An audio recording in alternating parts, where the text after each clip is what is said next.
ତାଙ୍କର ପୁତ୍ରଙ୍କୁ ସେ ପଠେଇଲେ କାହିଁକି ଈଶ୍ୱର ଯେ କ୍ଷମାର ପରମେଶ୍ୱର ଅଟନ୍ତି। ହାଲେଲୁୟା। ଈଶ୍ୱର ଯେ କ୍ଷମାର ପରମେଶ୍ୱର ଅଟନ୍ତି ଆଉ ସେ କ୍ଷମା କରିବା ପାଇଁ ସେ ସବୁବେଳେ ଚାହାନ୍ତି। କେମିତି ଆମମାନେ ଦେଖୁ ଯେତେବେଳେ ଥରେ ସିନିୟ ପର୍ବତରେ ସଦାପ୍ରଭୁ ଯେ ମୂଷାଙ୍କୁ ଡାକିଲେ ଆଉ ସିନିୟ ପର୍ବତରେ ଯେତେବେଳେ ସଦାପ୍ରଭୁ ଯେତେବେଳେ ଅଗ୍ନି ବାହାନରେ ଲେଖାଯାଏ ଯାତ୍ରା ତାର 34 ପର୍ବରେ ଆପଣ ମାନେ ଦେଖିପାରିବେ ସେ ଅଗ୍ନି ବାହାନରେ ସେ ସେ ପର୍ବତ ଉପରକୁ ଅବତରଣ କଲେ ଆଉ ଅବରୋହଣ କଲେ। ତଇଁର ଭାଟିର ଧୂମ ପରି ସେଠାରୁ ଧୂମ ବାହାରୁଥିଲା ଆଉ ସେ ପର୍ବତ କମ୍ପୁଥିଲା ଯେହେତୁ ସଦାପ୍ରଭୁଙ୍କର ଉପସ୍ଥିତି ସେ ପର୍ବତ ଉପରେ ଥିଲା। ଆଉ ମୂଷାଙ୍କୁ ଯେତେବେଳେ ସେ ଡାକିଲେ ସେ ପର୍ବତ ଉପରକୁ ସଦାପ୍ରଭୁ କହିଲେ ଯେ ଆମେ ହଉଛୁ କ୍ଷମାକାରୀ। ସେ ସ୍ନେହଶୀଳ କୃପାମୟ ଦୟାରେ ପରିପୂର୍ଣ୍ଣ କିନ୍ତୁ ସେ କୁହନ୍ତି ଆମ୍ଭେ ଯେ କ୍ଷମାକାରୀ ଅଟୁ। ଆମ୍ଭେ ଯେ କ୍ଷମା ଦବା ପରମେଶ୍ୱର ଅଟୁ। ତାଙ୍କ ହୃଦୟ ଯେ ଯେ ଅନ୍ୟମାନଙ୍କୁ ସେ କ୍ଷମା ଦିଅନ୍ତି। ଆଜି ଅନେକ ଅଛନ୍ତି ଭାଇ ଭଉଣୀ ମାନେ ଯୋଉମାନେ ଖ୍ରୀଷ୍ଟମାସକୁ ସେମାନେ ପାଳନ କରନ୍ତି କିନ୍ତୁ ଆକ୍ଚୁଆଲି ତାର ଅର୍ଥକୁ ସେମାନେ ବୁଝିପାରନ୍ତିନି ଯେ ଆମମାନେ ଅନ୍ୟକୁ କ୍ଷମା ଦବାର ଅଛି। ଈଶ୍ୱର ଯେପରି ପ୍ରଭୁ ଯୀଶୁ ଖ୍ରୀଷ୍ଟଙ୍କ ଠାରେ ଆମମାନଙ୍କୁ କ୍ଷମା ଦେଲେ ସେଇଭଳି ପ୍ରକାରେ ଆମମାନେ ମଧ୍ୟ ଅନ୍ୟକୁ କ୍ଷମା ଦବାର ଅଛି। ଅନେକ ପ୍ରଭୁଙ୍କ ଦାସ ଦାସୀ ମାନେ ଅନ୍ୟମାନଙ୍କୁ କ୍ଷମା ଦେଇପାରନ୍ତିନି। ସେଇଥିପାଇଁ ସେମାନଙ୍କ ଜୀବନରେ ଆତ୍ମିକ ବୃଦ୍ଧି ହୁଏ ନାହିଁ। କାହିଁକି? କୋଉଠି ନା କୋଉଠି ସେମାନଙ୍କ ହୃଦୟରେ ସେ ତିକ୍ତତା ପୂର୍ଣ୍ଣ ଭାବ ରହିଯାଇଛି। କୋଉଠି ନା କୋଉଠି ସେମାନଙ୍କ ଜୀବନରେ ସେ କଟୁ କଥା ଯୋଉମାନେ କହିଛନ୍ତି ତା ପ୍ରତି ଏକ ନୈରାଶ୍ୟଜନକ ଭାବ ରହିଯାଇଛି। ସେମାନେ ତାହାଙ୍କୁ ଏପର୍ଯ୍ୟନ୍ତ ଯାଏଁ ସେମାନେ କ୍ଷମା କରିନାହାନ୍ତି। ସେଇଥିପାଇଁ ସେମାନଙ୍କ ଆତ୍ମିକ ଜୀବନରେ ବୃଦ୍ଧି ହେବାଟା ଆମମାନେ ବେଳେ ବେଳେ ଦେଖୁନୁ। ଅନେକ ତୋଳା ଥାଇପାରେ, ଅନେକ ଟ୍ୟାଲେଣ୍ଟ ଥାଇପାରେ, ଆତ୍ମିକ ଜୀବନର ବୃଦ୍ଧି ଏଇଥିପାଇଁ ନାହିଁ। ଗୋଟିଏ କାରଣ ହେଇପାରେ ଯେ ସେମାନେ ଏପର୍ଯ୍ୟନ୍ତ ଯାଏଁ କ୍ଷମା ଦେଇନାହାନ୍ତି। କ୍ଷମା ହଉଛି ପରମେଶ୍ୱରଙ୍କ ସ୍ୱଭାବ ଅଟେ, ତା ମନୁଷ୍ୟର ସ୍ୱଭାବ ନୁହେଁ। ଆଜି ଯଦି ତିକ୍ତତାମୟ ଭାବ ଯଦି ଅଛି, ଆଜି ଯଦି କ୍ରୋଧର ଭାବ ଅଛି, ସେଇ ଆତ୍ମାକୁ ପ୍ରଭୁ ଯୀଶୁ ଖ୍ରୀଷ୍ଟଙ୍କ ନାମରେ ତା ଆଜି ଦୂର ହଉ। ହାଲେଲୁୟା। ପ୍ରଭୁ ସାହାଯ୍ୟ କରନ୍ତୁ। ସେଇ ସ୍ୱଭାବ ଯାହା ଈଶ୍ୱରଙ୍କର ସ୍ୱଭାବ ଅଟେ ସେଇ ସ୍ୱଭାବ ଆମମାନଙ୍କ ଜୀବନରେ ମଧ୍ୟ ରହିବା ଆବଶ୍ୟକ ଅଟେ। ଯଦ୍ୱାରା ଆମମାନେ ମଧ୍ୟ ଯେତେବେଳେ ପାପ କଲୁ ସେତେବେଳେ ଆମମାନେ ପାପର ଦଣ୍ଡର ବନ୍ଧନରେ ଥିଲୁ। କିନ୍ତୁ ଯେତେବେଳେ ଯୀଶୁ ଖ୍ରୀଷ୍ଟ ଆସିବା ଦ୍ୱାରା ଆମମାନଙ୍କୁ ସେ ପାପର ଦଣ୍ଡରୁ ମୁକ୍ତ କଲେ। ଯେତେବେଳେ କ୍ଷମା ଦଉ ସେତେବେଳେ ଆମମାନେ ମୁକ୍ତ ହଉ। ହାଲେଲୁୟା। ଆଜି ଆମମାନେ ଯଦି କ୍ଷମା ଦେଇନୁ କୋଉଠି ନା କୋଉଠି ଆମମାନେ ଆଜି ପାପର ବନ୍ଧନରେ ଅଛୁ। ଯଦି କ୍ଷମା ଦଉ ତାହେଲେ ପାପର ବନ୍ଧନରୁ ଆମମାନେ ମଧ୍ୟ ମୁକ୍ତ ହଉ। ବାଇବେଲରେ ଯେତେବେଳେ ଆମମାନେ ଦେଖୁ କ୍ଷମାର ବିଷୟରେ ବହୁତ କିଛି ବିଷୟ ଲେଖାଯାଇଛି। କାହିଁକି? ଖ୍ରୀଷ୍ଟୀୟ ଜୀବନ ଏକ କ୍ଷମାର ଜୀବନ ଅଟେ। ଅନ୍ୟକୁ କ୍ଷମା କରିବା। ଯୋଉମାନେ ଆମମାନଙ୍କ ଜୀବନରେ କିଛି କଟୁ କଥା କହିଥାନ୍ତି, କିଛି ଆମମାନଙ୍କ ବିରୁଦ୍ଧରେ ସମାଲୋଚନା କରିଥାନ୍ତି, ଆମେ ସେମାନଙ୍କୁ କ୍ଷମା କରିବା ଦରକାର। ଆଜି ଅନେକ ଅଛନ୍ତି ଯୋଉମାନେ ତାଙ୍କର ଭାଇ ଭଉଣୀ ସହିତ କଥାବାର୍ତ୍ତା ନାହିଁ, ସେମାନେ କ୍ଷମା ଦେଇପାରିନାହାନ୍ତି। ବର୍ଷ ବର୍ଷ ଧରି, ମାସ ମାସ ଧରି ସେମାନେ କଥା ହେଇନାହାନ୍ତି, ମୁହଁକୁ ମଧ୍ୟ ଅନେଇବା ପାଇଁ ଇଚ୍ଛା କରନ୍ତିନି। ଗୋଟେ ପରିବାର ଆଉ ଗୋଟେ ପରିବାର ସହିତ ସେମାନେ ଆଜି କଥାବାର୍ତ୍ତା ନାହିଁ, କ୍ଷମା ଦେଇପାରିନାହାନ୍ତି। ପ୍ରଭୁଙ୍କୁ ଦାସମାନଙ୍କୁ ମଧ୍ୟ ଆମମାନେ କ୍ଷମା ଦେଇପାରୁନୁ ବହୁତ କିଛି ପରିସ୍ଥିତିରେ। ପ୍ରଭୁ ଏଇ ଯଦି ରିଏଲ ଯଦି ଖ୍ରୀଷ୍ଟମାସ ଯଦି ଆମମାନଙ୍କ ପାଇଁ ଏକ ଅର୍ଥପୂର୍ବକ ଈଶ୍ୱର ଯେପରି ପ୍ରଭୁ ଯୀଶୁ ଖ୍ରୀଷ୍ଟଙ୍କ ଠାରେ ଆମମାନଙ୍କୁ କ୍ଷମା ଦେଲେ ସେଇଭଳି ଭାବରେ ଆଜି ଆମମାନେ ଅନ୍ୟକୁ କ୍ଷମା ଦଉ। କ୍ରୋଧ ରାଗ ନ ରଖିକି ଅନ୍ୟକୁ କ୍ଷମା ଦଉ। ପ୍ରଭୁ ସାହାଯ୍ୟ କରନ୍ତି। ତା ହଉଛି ଆମମାନଙ୍କ ପାଇଁ ଏକ ଖ୍ରୀଷ୍ଟମାସ ଯାହା ଅର୍ଥପୂର୍ବକ ହବ। ଯଦି ଯୀଶୁ ଖ୍ରୀଷ୍ଟ ଆମମାନଙ୍କ ହୃଦୟରେ ଆଜି ଯଦି ଜନ୍ମଗ୍ରହଣ କରିଅଛନ୍ତି ନିଶ୍ଚୟ ଭାବରେ ଆଜି ଆମମାନେ ଅନ୍ୟକୁ କ୍ଷମା ଦଉ। ବାଇବେଲରେ ଲେଖାଯାଏ ପିତର ଯୀଶୁ ଖ୍ରୀଷ୍ଟଙ୍କୁ ପଚାରିଲେ, ପ୍ରଭୁ ମୋ ଭାଇକୁ ମୁଁ କେତେ ଥର କ୍ଷମା କରିବି? ମୋ ଭାଇ ଯଦି ମୋ ବିରୁଦ୍ଧରେ ପାପ କରେ ତାହେଲେ ମୁଁ କେତେ ଥର କ୍ଷମା କରିବି? ଯାହା ମାଥ୍ୟୁ 18 ଅଧ୍ୟାୟରେ ଲେଖାଯାଏ 21 ପଦ ଆଡେ। ମୋ ଭାଇ ମୋ ବିରୁଦ୍ଧରେ ପାପ କଲେ ମୁଁ କେତେ ଥର କ୍ଷମା କରିବି? କି 7 ଥର ପର୍ଯ୍ୟନ୍ତ? ଯୀଶୁ ତାଙ୍କୁ କହିଲେ ତୁମେ କେବଳ 7 ଥର ପର୍ଯ୍ୟନ୍ତ ନୁହେଁ କିନ୍ତୁ 70 ଗୁଣନ 7 ଥର ପର୍ଯ୍ୟନ୍ତ ତୁମେ କ୍ଷମା କରିବ। ମୁଁ ଭାବୁଥିଲି 70 ଗୁଣନ 7 ଥର 490 ଥର ନାଇଁ। ମୁଁ ଯଦି ଭାବେ ଏମିତି 7 ଗୁଣନ 7 ଗୁଣନ 7 ଗୁଣନ 7 ଗୁଣନ 7 ଯୋଉଟାକୁ ଗଣିବା କଷ୍ଟକର ହବ, ସେଇ ସେଇ ପରିମାଣରେ ଆମମାନେ ମଧ୍ୟ କ୍ଷମା ଦେବାର ଅଛି। ଖ୍ରୀଷ୍ଟୀୟ ଜୀବନ ଏକ କ୍ଷମାର ଜୀବନ ଅଟେ। ଯେତେବେଳେ ବାଇବେଲରେ ଦେଖୁ ମାଥ୍ୟୁ 18 ପର୍ବରେ ଲେଖାଯାଏ, ଜଣେ ରାଜା ଗୋଟେ ଦାସକୁ ସେ 10,000 ରୌପ୍ୟ ମୁଦ୍ରା ଋଣରେ ଦେଲେ। ଆଉ ସେଇ 10,000 ରୌପ୍ୟ ମୁଦ୍ରାର ମୂଲ୍ୟ ଯଦି ଆଜି ଆମେ ଏବେ ଦେଖିବା, ତା 1,00,000 କୋଟି ଟଙ୍କାରୁ କମ ହବନି। ଆଉ ସେ ଯୋଉ ଦାସକୁ ଦେଇଥିଲେ, ସେଇ ଦାସ ତାଙ୍କୁ ପରିଶୋଧ ନ କରିବାରୁ ସେ ରାଜା କଣ ସେ ରାଗିଗଲେ। ଆଉ ସେ କଣ କଲେ, ତାକୁ, ତାର ସ୍ତ୍ରୀ, ତାର ପିଲାମାନଙ୍କୁ ସେ ଚାହିଁଲେ କଣ, ମୁଁ ଆକୁ ଏମାନଙ୍କୁ ବିକ୍ରି କରିକି ମୁଁ ପରିଶୋଧ କରିବି ବୋଲି ସେ ଆଜ୍ଞା ଦେଲେ। ତେଣୁ ସେଇ ଦାସ ତାଙ୍କୁ କଣ କଲା, ଭୂମିଷ୍ଠ ପ୍ରଣାମ କଲା, ଆଜ୍ଞା ମତେ ଛାଡି ଦିଅନ୍ତୁ, ଆଜ୍ଞା ମୁଁ ନିଶ୍ଚୟ ଆପଣଙ୍କୁ ପରିଶୋଧ କରିବି, ଆପଣ ଟିକେ ଧୈର୍ଯ୍ୟ ଧରନ୍ତୁ। ତାପରେ ସେ ରାଜା କଣ କଲେ, ହଉ ଠିକ ଅଛି, ସେ ଦୟା କରି ତାକୁ ମୁକ୍ତ କଲେ, ଆଉ ତାର ଋଣ ସବୁ କ୍ଷମା କଲେ। କିନ୍ତୁ ସେଇ ଦାସ ଯାହାକୁ ତା ରାଜା ତା ପ୍ରଭୁ ତାକୁ କ୍ଷମା କଲେ, ସେଇ ଦାସ ତାହାର ଗୋଟେ ସହଦାସକୁ ସେ ଲେଖାଯାଏ 100 ଦିନର ମଜୁରୀ ସମାନ ମୂଲ୍ୟ ଋଣ ଦେଲା। ଆଉ ସେ ଋଣ ଦେଲାରୁ ସେ ସହଦାସକୁ ପୁଣି ସେ ପରିଶୋଧ କରିବା ପାଇଁ ଆଜ୍ଞା ଦେଲା। ଆଉ ସେ ପରିଶୋଧ ନ କରିବାରୁ ଇଏ ତାର କଣ କଲା, ତାର ଗଳା ଚିପିଲା। ଗଳା ଚିପିବା ପାଇଁ ଯେତେବେଳେ ଗଲା, ସେ ଦାସ କହିଲା, ଆଜ୍ଞା ଟିକେ ଧୈର୍ଯ୍ୟ ଧରନ୍ତୁ, ମୁଁ ପରିଶୋଧ କରିଦେବି। କିନ୍ତୁ ଇଏ କଣ କଲା, ତାକୁ ନେଇକି କାରାଗାରରେ ପକେଇଦେଲା।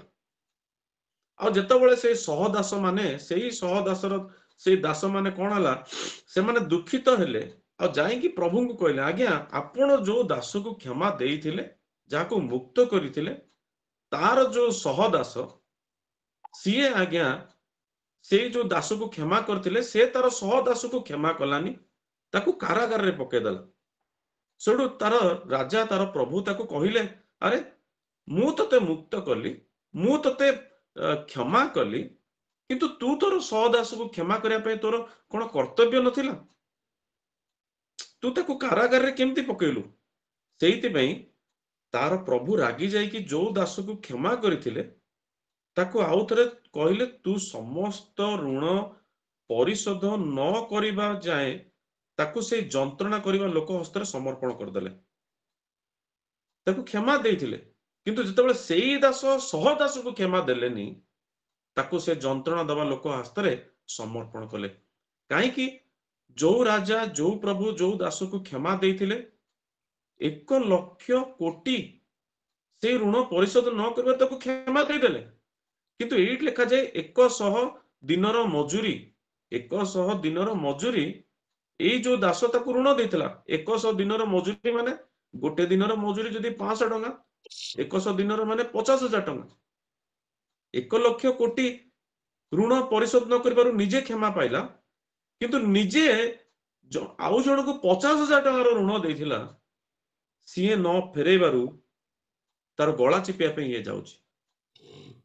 ସେଇଥିପାଇଁ ନୂତନ ନିୟମରେ ଲେଖାଯାଏ, ମାଥ୍ୟୁ 6 ପର୍ବ 14-15ରେ, ଆରେ ତୁମାନେ ଅନ୍ୟମାନଙ୍କର ଅପରାଧକୁ କ୍ଷମା କର, ତାହେଲେ ସ୍ୱର୍ଗସ୍ଥ ପିତା ତୁମର ଅପରାଧ ସବୁ କ୍ଷମା କରିବେ। ଯଦି ତୁମାନେ କ୍ଷମା ନ କର, ତାହେଲେ ସ୍ୱର୍ଗସ୍ଥ ପିତା ମଧ୍ୟ କ୍ଷମା କରିବେନି। କ୍ଷମା କରିବାର ସ୍ୱଭାବ ହଉଛି ଯାହା ପରମେଶ୍ୱରଙ୍କର, ତା ମନୁଷ୍ୟ ନୁହେଁ। ମନୁଷ୍ୟର ସ୍ୱଭାବ ସବୁବେଳେ ତିକ୍ତତା, କଟୁ କଥା, ରାଗ, ସମାଲୋଚନା, ହିଂସା। ସେଇଥିପାଇଁ ଏଇ ବିଷୟ ଯଦି ଆମେ ଖ୍ରୀଷ୍ଟମାସ ଆଜି ଆମମାନଙ୍କ ପାଇଁ ଅର୍ଥପୂର୍ବକ, ତାହେଲେ ଏଇ ବିଷୟ ଆମଠାରୁ ଦୂର ହଉ। ଯାହା ସହିତ ଆମେ ଏପର୍ଯ୍ୟନ୍ତ ଯାଏ ଆମମାନଙ୍କ ସମ୍ପର୍କ ପୁନଃ ସଂସ୍ଥାପିତ ହେଇନି, ତା ମାନେ ଆମେ କ୍ଷମା ଦେଇନୁ। କ୍ଷମା ଦେଲା ପରେ ନିଶ୍ଚୟ ପୁନଃ ସଂସ୍ଥାପିତ ହବ, ସମ୍ପର୍କ ଫଳପ୍ରଦ ହବ। ଯଦି ଆମେ ଆଜି କ୍ଷମା ଦେଇନୁ, ତାହେଲେ ଆଜି ଆମମାନଙ୍କୁ କ୍ଷମା ଦେବାର ଆବଶ୍ୟକ ରହିଅଛି। ପ୍ରଭୁ ସାହାଯ୍ୟ କରନ୍ତୁ। ଯେତେବେଳେ ଆମେ ଯୀଶୁ ଖ୍ରୀଷ୍ଟଙ୍କ ବିଷୟକୁ ଦେଖୁ, ଯେତେବେଳେ ଜଗତରେ ଯେତେବେଳେ ଥିଲେ, କୃଷରୁ ସେ କୋଉ ଅଛନ୍ତି?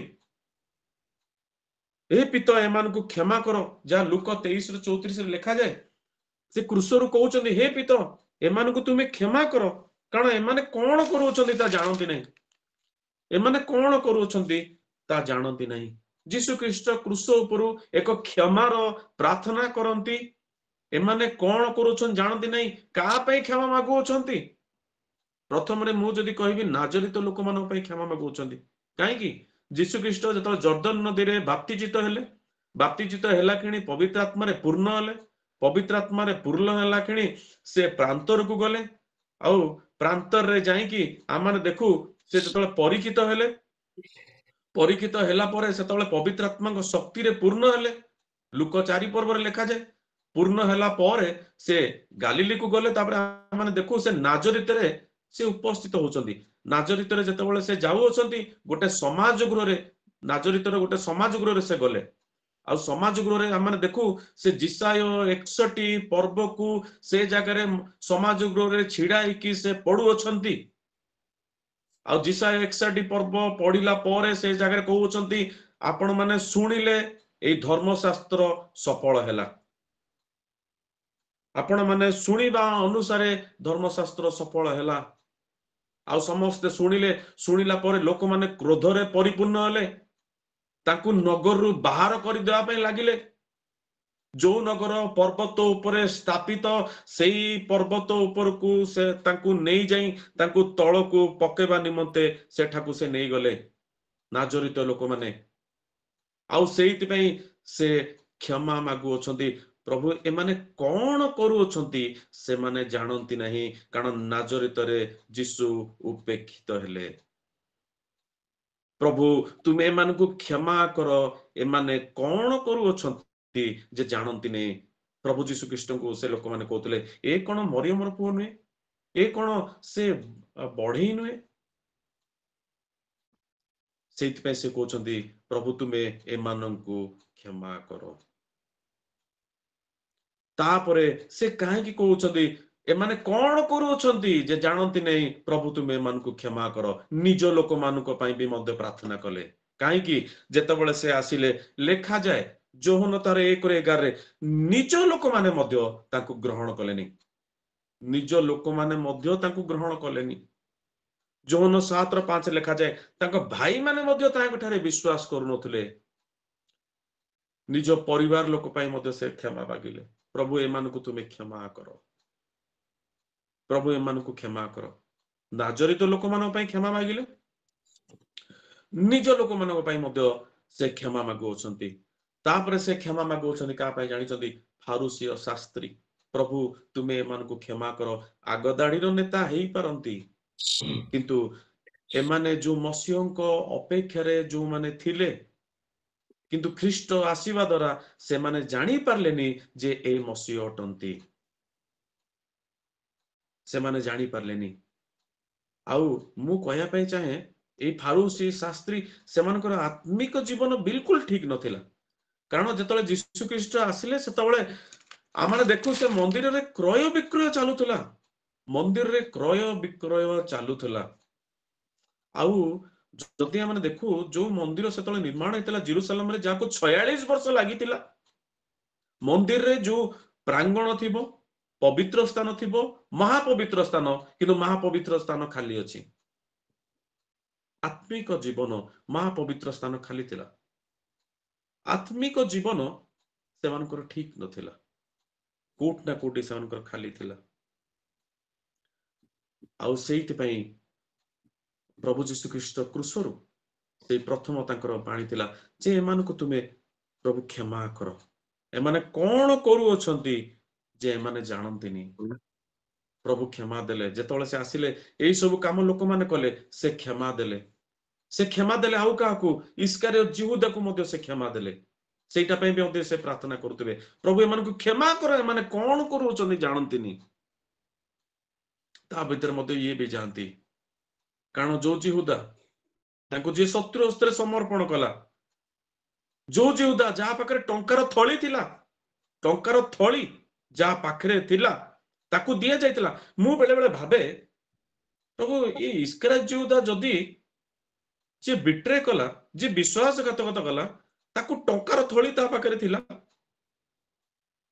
ତାହେଲେ ଏ ଯୁହୁଦାକୁ ପ୍ରଭୁ କାହିଁକି ସେ ତୁମ ଯୋଜନାରେ ତୁମେ ଆଣୁଥିଲ? ମୁଁ ବେଳେ ବେଳେ ଭାବେ ଯଦି ସେ ଆଗକୁ ଯାଇକି ଏମିତି କାର୍ଯ୍ୟ କରିବ ତାହେଲେ ତାକୁ ତୁମେ ତୁମ ଯୋଜନାରେ କାହିଁ ତାକୁ ଅନ୍ତର୍ଭୁକ୍ତ କଲ? ତ ମୁଁ ଯାହା ବୁଝିପାରିଲି ଯେ ଯଦି ଯହୂଦା ଯଦି ନଥାନ୍ତେ ତାହେଲେ ବିଶ୍ୱାସଘାତକତା ହେଇନଥାନ୍ତା। ଯଦି ବିଶ୍ୱାସଘାତକତା ହେଇନଥାନ୍ତା ତାହେଲେ ଧରା ଯାଇ ନଥାନ୍ତେ। ଯଦି ଧରା ଯାଇ ନଥାନ୍ତେ ତାହେଲେ ଆରୋପ ଲାଗି ନଥାନ୍ତା। ଯଦି ଆରୋପ ଲାଗି ନଥାନ୍ତା ତାହେଲେ ବିଚାର କରାଯାଇ ନଥାନ୍ତା। ଯଦି ବିଚାର କରାଯାଇ ନଥାନ୍ତା ତାହେଲେ କ୍ରୁଶୀୟ ମୃତ୍ୟୁ ମଧ୍ୟ ଦେଇକି ଯିବାକୁ ପଡିନଥାନ୍ତା। ଯଦି ପଡିନଥାନ୍ତା ତାହେଲେ ସେ ପୁନରୁତ୍ଥାନ ମଧ୍ୟ ହେଇନଥାନ୍ତେ। ହାଲେଲୁୟା। ପ୍ରଭୁ ସାହାଯ୍ୟ କରନ୍ତୁ। ଏଇ ଯୋଜନା ତାଙ୍କର ଅନ୍ତର୍ଭୁକ୍ତ ଥିଲା। ଆଜି ଆମ ପ୍ରତ୍ୟେକଙ୍କ ଜୀବନରେ ଯହୂଦା ଭଳି ଲୋକମାନେ ଅଛନ୍ତି, ଯୋଉମାନେ ଆମମାନଙ୍କ ବିରୋଧରେ ବିଶ୍ୱାସଘାତକତା କରନ୍ତି। ନିଜ ଲୋକମାନଙ୍କ ମଧ୍ୟରେ ମଧ୍ୟ ଅନେକ ଯହୂଦା ଅଛନ୍ତି। ଯୀଶୁ ଖ୍ରୀଷ୍ଟ ତାଙ୍କ ଜୀବନରେ ଯହୂଦା ଥିଲେ, ଆମମାନଙ୍କ ଜୀବନରେ ମଧ୍ୟ ଯହୂଦା ଅଛନ୍ତି, ଯୋଉମାନେ ପ୍ରତ୍ୟେକ ପରିସ୍ଥିତିରେ ବିଶ୍ୱାସଘାତକତା କରନ୍ତି, ଧରା ପକାଇବା ପାଇଁ ଚେଷ୍ଟା କରନ୍ତି। ସେଇ ଲୋକମାନେ ଅଛନ୍ତି, ସେମାନଙ୍କୁ ଆମମାନେ କ୍ଷମା କରିବାର ଆବଶ୍ୟକ ଅଟେ। ତୁମମାନେ କ୍ଷମା କର, ତାହେଲେ ସ୍ୱର୍ଗସ୍ଥ ପିତା ତୁମକୁ କ୍ଷମା କରିବେ। ପ୍ରଭୁ ଏମାନଙ୍କୁ କ୍ଷମା କର, ଏମାନେ କଣ କରୁଅଛନ୍ତି ଯେ ଜାଣନ୍ତିନି। ପିତରଙ୍କୁ ମଧ୍ୟ କ୍ଷମା କଲେ, ଯାହାଙ୍କ ପାଇଁ ପ୍ରାର୍ଥନା ଥିଲା ପ୍ରଭୁ ଏମାନେ କଣ କରୁଅଛନ୍ତି ଏମାନଙ୍କୁ କ୍ଷମା କର। ତା ମଧ୍ୟରେ ପିତର ମଧ୍ୟ ନିଶ୍ଚୟ ଅଛନ୍ତି। ପିତର ଯେ ଦିନେ କହୁଥିଲେ ପ୍ରଭୁ ଆପଣଙ୍କ ସହିତ ମରିବାକୁ ହେଲେ ମଧ୍ୟ ମୁଁ ପ୍ରସ୍ତୁତ, ଯାହାଙ୍କୁ ସ୍ୱର୍ଗ ରାଜ୍ୟର ମଧ୍ୟ ଚାବି ଯାହାଙ୍କୁ ଦିଆଯାଇଥିଲା, ଯିଏ କହିଲେ ମୁଁ ତୁମକୁ ଆଜ୍ଞା ସବୁଠୁ ଅଧିକ ଯିଏ ମୁଁ ପ୍ରେମ କରେ, କିନ୍ତୁ ଯେତେବେଳେ ନିଜ ଜୀବନରେ ମଧ୍ୟ ଏତେ ଯୀଶୁ ଖ୍ରୀଷ୍ଟଙ୍କୁ ଜାଣିଲା ପରେ ମଧ୍ୟ ଯିଏ ଅସ୍ୱୀକାର କରୁଅଛି, କେମିତି ଅସ୍ୱୀକାର କରିପାରିଲା, ତା ପାଇଁ ମଧ୍ୟ ସେ ପ୍ରାର୍ଥନା କରୁଛନ୍ତି। ପ୍ରଭୁ ଏମାନେ କଣ କରୁଅଛନ୍ତି ଯେ ଜାଣନ୍ତିନି, ଏମାନଙ୍କୁ ତୁମେ କ୍ଷମା କର। ଆଜି ଏମାନେ କ୍ଷମା ଦେବା ପାଇଁ ପ୍ରସ୍ତୁତ କି? ଈଶ୍ୱର ପ୍ରଭୁ ଯୀଶୁ ଖ୍ରୀଷ୍ଟଙ୍କ ଠାରେ ଆମମାନଙ୍କୁ କ୍ଷମା ଦେଲେ। ଯଦି ଆଜି ଆମେ ଯୋଉଠି ବି ଅଛୁ, ଯୋଉ ମଣ୍ଡଳୀରେ ଅଛୁ, ଦୀର୍ଘ ଦିନ ଯାଏ ଯାହାର ଆମମାନଙ୍କ ସହିତ ଏକ ତିକ୍ତତା ମନୋଭାବ ସୃଷ୍ଟି ହେଇଛି, ଯାହା ସହିତ ଆଜି ଆମମାନଙ୍କର ଏପର୍ଯ୍ୟନ୍ତ ଯାଏ କଥାବାର୍ତ୍ତା ନାହିଁ, ଯାହାର ମୁଖ ଦେଖିବା ପାଇଁ ଆମେ ପସନ୍ଦ କରୁନୁ, ଆମ ସମ୍ପର୍କୀୟ ଭିତରେ, ଭାଇ ଭଉଣୀ ଭିତରେ, ବାପା ମାଙ୍କ ଭିତରେ, ବଡାପା ବଡମା, ମାମୁ ମାଇଁ, ସେମାନଙ୍କ ପିଲାମାନଙ୍କ ଭିତରେ ଯାହାକୁ ଦେଖିଲେ ଆମେ ଭାବୁ ଯେ ମୁଁ ଆର ମୁଖ କେବେ ନ ଦେଖିବାକୁ ପଡେ। ଯଦି ଏଇଭଳିଆ ବ୍ୟକ୍ତି ଥାଆନ୍ତୁ, ଆଜି ଆମେ ନିଜ ତରଫରୁ ଆମେ ଚେଷ୍ଟା କରୁ, ପ୍ରଭୁ ମୁଁ ତାକୁ କ୍ଷମା କରେ। ଯଦି ପ୍ରଭୁ ଯୀଶୁ ଖ୍ରୀଷ୍ଟ ଈଶ୍ୱର ଯଦି ପ୍ରଭୁ ଯୀଶୁ ଖ୍ରୀଷ୍ଟଙ୍କ ଠାରେ ଆମମାନଙ୍କୁ କ୍ଷମା ଦେଲେ, ତାହେଲେ ଆମମାନେ ମଧ୍ୟ ଆଜି ପରସ୍ପରକୁ କ୍ଷମା ଦେବାର ଆବଶ୍ୟକ ରହିଅଛି। କ୍ଷମା ଦେବାର ଆବଶ୍ୟକ ରହିଅଛି। ତା ଈଶ୍ୱରଙ୍କ ସ୍ୱଭାବ ଅଟେ। ପ୍ରଭୁ ସାହାଯ୍ୟ କରନ୍ତୁ। ଯେତେବେଳେ ଆମେ ଦେଖୁ ଯୋସେଫଙ୍କ ବିଷୟରେ, ଯୋସେଫଙ୍କର ଦୁଇ ପୁତ୍ର ଥିଲେ। ଜଣଙ୍କ ନାଁ ହେଲା ମନସି, ଜଣଙ୍କ ନାଁ ହେଲା ଇଫ୍ରେମ। ମନସିର ମାନେ ହଉଛି ମୁଁ ମୋର ଅତୀତକୁ ଭୁଲିଗଲି, ମୁଁ ମୋର ଅତୀତକୁ ଭୁଲିଗଲି। ଗଡ୍ ହେଲ୍ପ ମି ଟୁ ଫରଗେଟ୍।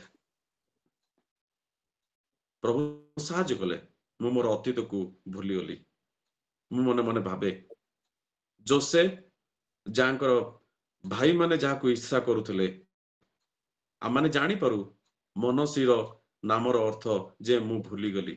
ତା ମାନେ ଯୋଉ ଭାଇମାନେ ତାକୁ ଇର୍ଷା କରୁଥିଲେ, ତା ମାନେ ସେ ଭୁଲିଗଲେ, କ୍ଷମା କରିଦେଲେ।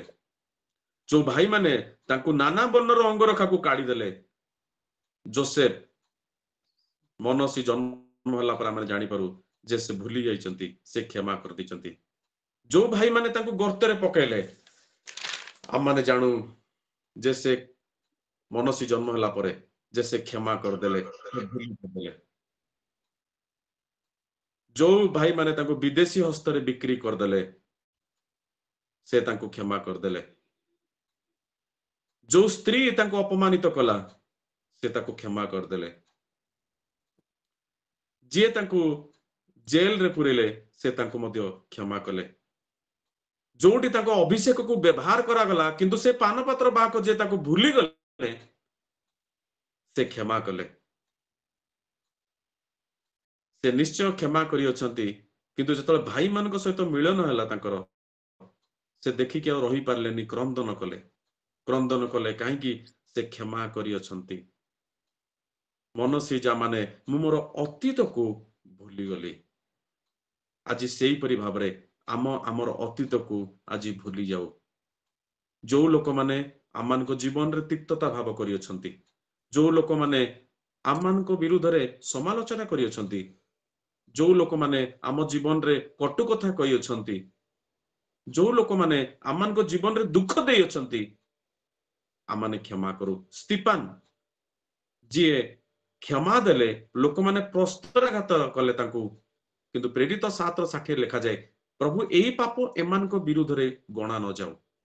ପ୍ରବୀଣ ପଗଡବାଲା ଯିଏ ରାଜମନ୍ଦିରର ଦିନେ ଯିଏ ରହସ୍ୟଜନକ ମୃତ୍ୟୁ ଏପର୍ଯ୍ୟନ୍ତ ସ୍ପଷ୍ଟ ହେଇପାରିଲାନି, ତାଙ୍କ ସ୍ତ୍ରୀଙ୍କୁ ପଚାରିଲେ ଆପଣ କଣ କହିବା ପାଇଁ ଚାହାନ୍ତି? ନା ଯୋଉମାନେ ମାରି ଅଛନ୍ତି ମୁଁ ସେମାନଙ୍କୁ କ୍ଷମା କରେ। ଗ୍ରାହାମ ଷ୍ଟେନ୍ ତାଙ୍କର ଦୁଇ ପୁତ୍ରକୁ ଯାହାଙ୍କୁ ଜଳେଇକି ମାରିଦେଲେ, ତାଙ୍କ ସ୍ତ୍ରୀଙ୍କୁ ପଚାରିଲେ ଆପଣ ମାରିବା ଲୋକଙ୍କ ବିଷୟରେ କଣ କହିବା ପାଇଁ ଚାହାନ୍ତି? ପ୍ରଭୁ ଏମାନଙ୍କୁ କ୍ଷମା କରନ୍ତୁ, କାରଣ ମୁଁ ତ କ୍ଷମା ଦେଇଅଛି। ଯୋସେଫଙ୍କର ଦୁଇ ପୁତ୍ର ମନସି, ସେ ଅତୀତକୁ ଭୁଲିଗଲେ, ସେଇଥିପାଇଁ ତାପରେ ଇଫ୍ରିଏମ ଜନ୍ମ ହେଲା। ଇଫ୍ରିଏମ ମାନେ ହଉଛି ସଫଳତା। ଯଦି କ୍ଷମା ଦେବେ, ପ୍ରଭୁ ଆପଣଙ୍କ ଜୀବନରେ ସଫଳତା ଦେବେ। ଯଦି କ୍ଷମା ଦେବେ, ପ୍ରଭୁ ଆପଣଙ୍କ ଜୀବନରେ ଫଳପ୍ରଦ କରିବେ, ପୁନର୍ସଂସ୍ଥାପିତ କରିବେ।